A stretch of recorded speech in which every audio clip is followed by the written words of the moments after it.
हाम्रो मकै त यसमा पो परिवर्तन भइरहेको बनाउँदैछु। चाउमिन चाहिँ फाइनल पाकेर रेडी भइसक्यो। यहाँ नले छाना लगाइसक्नु भएछ। तिर यत्रो भएर कहिले धुने हो।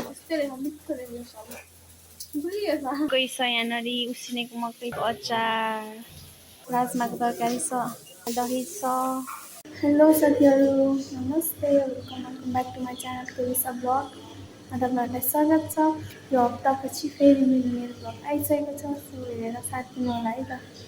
अनि साथीहरू आजको यो हप्ताभरि चाहिँ म सन्चै थिएँ अनि तपाईँहरू पनि ठिकै हुनुहुन्थ्यो भन्ने आशाका साथ मेरो आजको ब्लग सुरु भइसकेको छ। साथीहरू आजको काम चाहिँ हाम्रो कस्तो छ भने आज बिदा छ नि त साथीहरू। अनि हाम्रो त्यहाँ भएको कोठा चाहिँ त्यसलाई चाहिँ चेन्ज गर्नुपर्ने भयो, त्यही भएर तडा कोठा बनाउनको लागि चाहिँ सुरु भइसकेको छ। अनि दाइ अङ्कलहरूले बनाउँदै हुनुहुन्छ। यहाँ चाहिँ हाम्रो पर्खाल थियो होइन, अनि यो भट्काउनु पर्ने भयो नि त, यो रोड बढाउने अरे। अनि यो भट्काएपछि यो हाम्रो कोठा जाने भयो, भट्कने भयो। बनाउन सुरु सकेको छौँ। र आजमा बनिसक्छ पनि होला सायद। हाम्रो कोठा कस्तो बन्छ तपाईँहरूलाई म लास्टमा पनि देखाउँछु ल साथीहरू, हेर्दै जानु होला मेरो ब्लग। उता उता हेर्दै बस्ने आज भन्दा नि यहाँनिर खाजाहरू दिन्छ, तालिम पनि चलिरहेछ नि त हाम्रो। सो खाजाहरू बनाएर दिनुपर्ने हुन्छ, त्यही भएर म चाहिँ किचनमा छु। अरू चाहिँ सबैजना घर बनाउँदै हुनुहुन्छ कोठा। साथीहरू आजको हाम्रो तालिमलाई खाजा चाहिँ यस्तो चाहिँ आज स्याटरडे हो, खाजा खासै भन्दैन नि त। अनि तालिम भएर चाहिँ यसो बनाउनु पर्छ। अनि अलिअलि बनाएको छौँ। मकै छ यहाँनिर उसिनेको मकै, त्यो हरियो मकै। अनि यता चाहिँ करेलाको अचार, अनि यता चाहिँ राजमाको तरकारी छ, अनि यहाँ दही छ। अनि बहिनीले चाहिँ यतातिर चाउमिन फ्राई गरिरहेछ। कस्तो मिठो बनाउँछ नि उसले साथीहरू। अनि फलफुली कति राम्रो देखिरहेछ नि, कस्तो मिठो जस्तो रसिलो गुलियो छ। रसिलो गुलियो फल भने के गर्छ, कस्तो रहेछ, मिठो रहेछ, गुलियो छ। मेरो बुढीले अब यहाँ चाउमिन मिठो बनाएर दिन्छ सरहरूलाई। हाम्रो किचन कस्तो जताततै सामानहरू सरबस्ती भइरहेछ, त्यही पनि देखाइदिएको तपाईँहरूलाई। र चाहिँ खाजा खाने ठाउँ बसेर सरहरू पनि आउनु भइरहेछ, अलिअलि खाजा खाँदै हुनुहुन्छ। आज शनिबार भएर पनि अफिस लाग्ने कि साथीहरू, सरहरू कति धेरै आउनु भइरहेछ।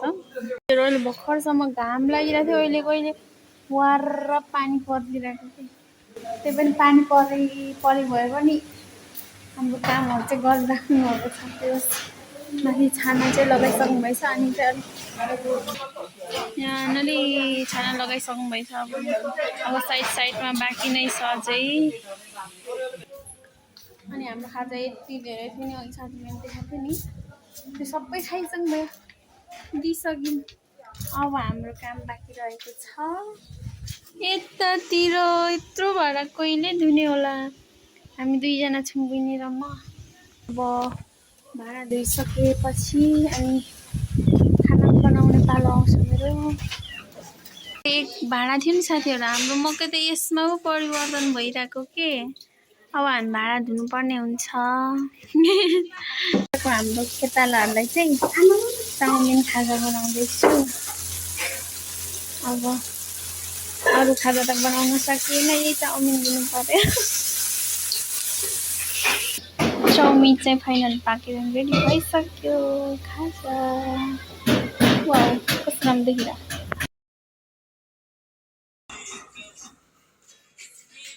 खाना पनि रेडी भइसक्यो साथीहरू, पनि खाना थाल्नु भइसक्यो। अब चाहिँ हाम्रो त्यो कोठा हेर्न जाऊँ है त। पुरै कम्प्लिट त भएको छैन, अलिअलि चाहिँ अब बाल्टी भित्र चाहिँ अब बनाउनु बाँकी बनिसक्यो। यस्तो भएछ साथीहरू, जोस राम्रो भएछ साथीहरू। अर्को परको कोठा भन्दा यो फराकिलो भएको छ, टाइपको भएको छ, ठुलो एकदम राम्रो चिटिक्कको। अनि यता चाहिँ पोर्क पाकिरहेछ हाम्रो, उता बियर लग्नु भइरहेछ। असली माल चाहिँ यता छ कि असली माल।